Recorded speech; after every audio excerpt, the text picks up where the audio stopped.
只想找一個伴，更崩壞的命盤，樣樣亦太一般，無一欄可自滿，全心厚待你，仍然功倍但事半，就是耐性最好的，亦嫌我悶，一起都給背叛。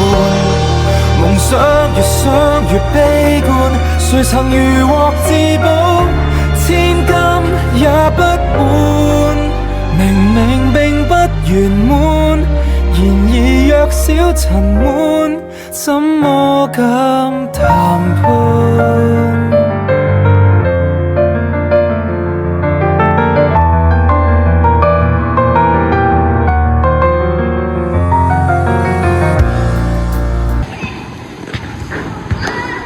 黃欣婷，你究竟係葉俊傑定係葉明俊啊？我係葉俊傑啊！你係咪唔記得咗我啊？黃欣婷，我自己你成日刻薄我，係咪蝦我？我永遠都唔會忘記呢個網呢片片。你做咩答我啊？你係邊個啊？我哋兩個咪係你嘅員工咯。呢巴掌係你應得㗎。你仲係邊個啊？係咪？到底我有做錯過咩啊？家姐算啦，我哋以後都唔去理呢個忘恩負義嘅人，佢做公司啦。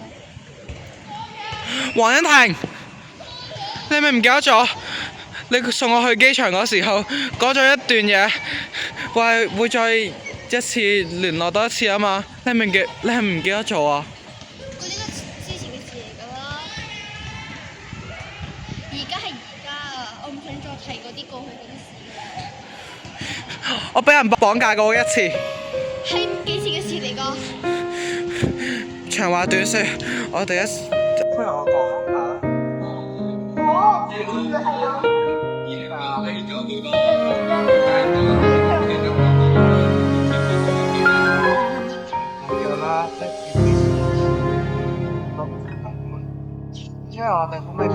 跟他沒法比，他比神完美，我愛你不起，早知心碎，先將它拆下來，擲向地。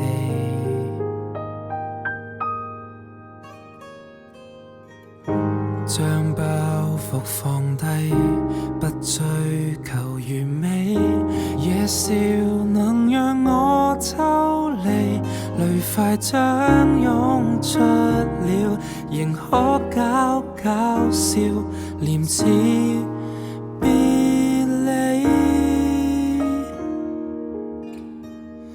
跟他怎可硬拼？